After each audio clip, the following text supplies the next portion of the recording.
भारत माता की।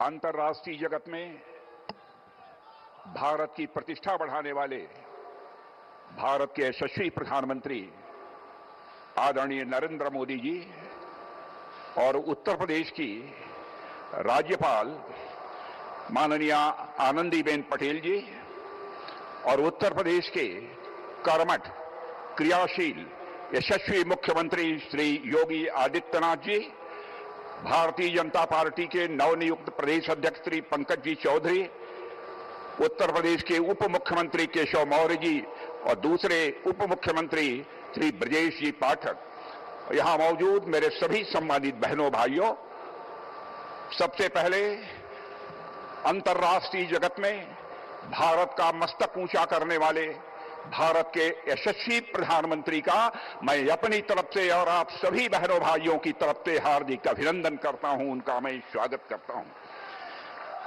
बहनों भाइयों, आपको यह जानकर अत्यंत प्रसन्नता होगी कि हमारे प्रधानमंत्री जी, जिनको कि अंतर्राष्ट्रीय जगत में भारत को जहां ख्याति दिलाई है, भारत का मस्तक ऊंचा किया है, वहीं पर हमारे प्रधानमंत्री एक ऐसे राजनेता हैं जिन्हें दुनिया के 29 देशों का जो सर्वोच्च सम्मान होता है वह सर्वोच्च सम्मान प्राप्त हुआ है। अकेले यह ऐसे नेता हैं। ऐसे प्रधानमंत्री जी का मैं पुनः एक बार अपनी तरफ से हार्दिक अभिनंदन करता हूं, स्वागत करता हूं। आज इस पावन अवसर पर श्री श्यामा प्रसाद जी मुखर्जी, पंडित दीनदयाल जी उपाध्याय और श्रद्धेय अटल जी की मूर्तियों का अनावरण आदरणीय प्रधानमंत्री जी के कर कमलों से हो रहा है। मैं मानता हूं कि आज का यह अवसर निश्चित रूप से देश के लिए बेहद महत्वपूर्ण है। मेरे बहनों भाइयों, आज परम श्रद्धेय पंडित मदन मोहन मालवीय की भी जयंती है। इस मंच से उन्हें स्मरण करते हुए उनकी स्मृति को मैं नमन करता हूं। साथियों, पिछले एक दशक में हमारा देश जिन मंत्रों के साथ आगे बढ़ा है, उनमें हमारे प्रधानमंत्री जी के द्वारा दिया गया एक महत्वपूर्ण मंत्र है, अपने महापुरुषों और अपनी विरासत का स्मरण करना, उन पर गौरव की अनुभूति करना तथा उनके प्रति सम्मान और उनका संरक्षण। इसी सोच से प्रभावित होकर इस प्रेरणा स्थल में भारत के 3 ऐसे महापुरुषों की भव्य प्रतिमाएं स्थापित की गई हैं जो प्रेरणा के मूर्त स्वरूप हैं और जिन्होंने आजाद भारत को सम्मान, स्वाभिमान और एक नई पहचान दिलाने का काम किया है। मैं उत्तर प्रदेश के मुख्यमंत्री श्री योगी आदित्यनाथ जी को हार्दिक बधाई देता हूं कि जिन्होंने इस प्रकार का एक शानदार राष्ट्र प्रेरणा स्थल उत्तर प्रदेश की राजधानी लखनऊ में स्थापित करने का काम किया है।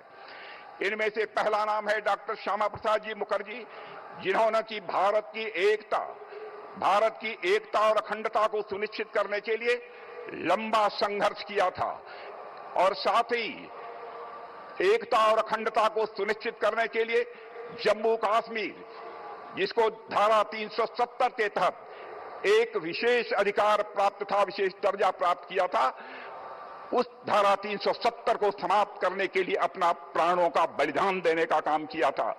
उनके उस संकल्प को भी आजाद भारत में पूरा करने का काम यदि किसी ने किया है तो हमारे प्रधानमंत्री आदरणीय नरेंद्र मोदी जी ने किया है। मेरे बहनों भाइयों, आजाद भारत में यदि हमारे सामने सबसे बड़ी दार्शनिक अवधारणा एकात्म मानववाद और अंत्योदय, इसका विचार प्रस्तुत करने का काम किसी ने किया है तो पंडित दीनदयाल जी उपाध्याय ने किया है। जानते हैं, पंडित दीनदयाल उपाध्याय ने जो दर्शन दिया, जो विचारधारा दी, उसी दर्शन और विचारधारा के आधार पर हमारे प्रधानमंत्री जी भारत को एक सशक्त भारत, स्वाभिमानी भारत और स्वावलंबी भारत बनाने के लिए वो सतत प्रयत्नशील हैं। पंडित दीनदयाल जी उपाध्याय का मानना था, व्यक्ति केवल धन प्राप्त करने से सुखी नहीं हो सकता है। व्यक्ति को धन के साथ उसके मन के अंदर की सबसे प्रखर भावना होती है मान, सम्मान, स्वाभिमान, उसकी भी चिंता की जानी चाहिए।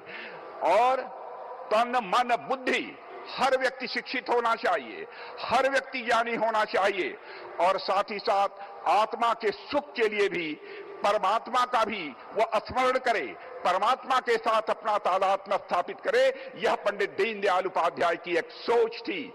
यानी हर तन के सुख के लिए धन धान चाहिए, मन के सुख के लिए मान सम्मान स्वाभिमान चाहिए, बुद्धि के सुख के लिए ज्ञान चाहिए और आत्मा के सुख के लिए भगवान चाहिए। यह पंडित दीनदयाल जी उपाध्याय के दर्शन का यह सार है मेरे बहनों भाइयों। आज हमारे प्रधानमंत्री मोदी जी के नेतृत्व में जब एनडीए सरकार गरीब कल्याण के प्रति अपनी प्रतिबद्धता को पूरे देश के समक्ष अभिव्यक्त कर रही है, तो उसके पीछे जो व्यक्ति हमारी प्रेरणा है वह है पंडित दीनदयाल जी उपाध्याय। आज उनकी भी यहाँ पर भव्य प्रतिमा लगाई गई है। भारत के पूर्व प्रधानमंत्री अटल बिहारी वाजपेयी का किसी से परिचय कराने की आवश्यकता नहीं है। लखनऊ संसदीय निर्वाचन क्षेत्र के लोग उनसे कितने घुले मिले थे इसके भी बताने की कोई आवश्यकता नहीं है। उनका विनोदी स्वभाव, इससे भी हम सभी अच्छी तरह परिचित हैं। मैं एक घटना की चर्चा करना चाहूंगा। पाकिस्तान के दौरे पर गए थे, उनके भाषण से प्रभावित होकर एक पाकिस्तान की महिला पत्रकार ने कहा कि मैं आपसे शादी करने के लिए तैयार हूं, लेकिन इसके एवज में यदि आप जम्मू कश्मीर पाकिस्तान के हवाले कर दें। तो अटल जी ने मुस्कुराते हुए यह जवाब दिया था कि मैडम, मैं आपके साथ शादी करने के लिए तैयार हूं, लेकिन आप भी वचन दीजिए इसके एवज में हमको पाकिस्तान दहेज के रूप में प्राप्त होगा। यह ऐसा एक विनोदी स्वभाव श्रद्धेय अटल बिहारी वाजपेयी जी का था। भारतीय राजनीति, समाज और संस्कृति के विकास में जो अटल जी का योगदान रहा है, मेरे बहनों भाइयों, आप सब जानते हैं, वह अतुलनीय है। आज मोदी जी के नेतृत्व में भारत उसी राह पर विकास की नई बुलंदियों की तरफ तेजी से आगे बढ़ा है।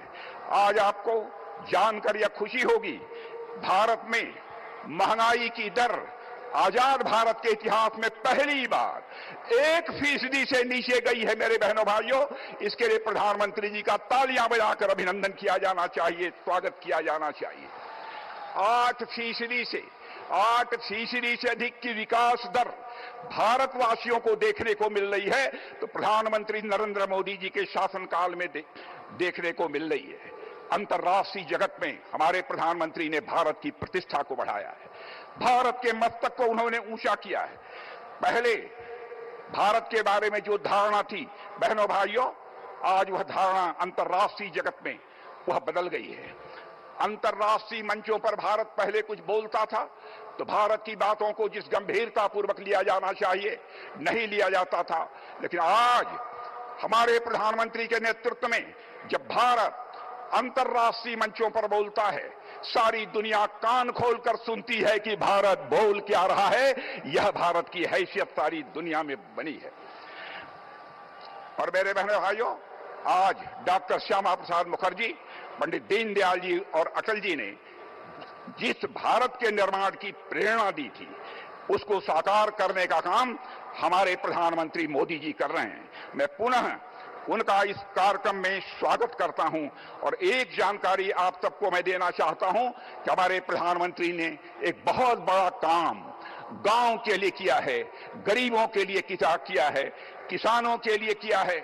पहले जो मनरेगा था उसमें तरह तरह की धांधली होती थी, उसके स्थान पर उन्होंने विकसित भारत जी राम जी का एक नया विधेयक संसद में पारित किया है। मेरे बहनों भाइयों, जहां हमारे श्रमिकों को पहले 100 दिन का काम मिलता था, अब 125 दिनों का काम हमारे श्रमिक भाइयों को मिलेगा। मेरे बहनों भाइयों, और साथ ही साथ अस्थायी बुनियादी ढांचों का विकास भी गांव में होगा। इसके लिए भी मैं आप सभी से अनुरोध करना चाहता हूं कि तालियां, हाथ ऊपर उठाकर तालियां बजाकर प्रधानमंत्री का अभिनंदन किया जाना चाहिए, उनका स्वागत किया जाना चाहिए। और आज यहीं पर अपनी बात समाप्त करने से पहले मैं भारत के प्रख्यात मूर्तिकार राम सुतार जी के प्रति भी अपनी श्रद्धांजलि अर्पित करता हूं।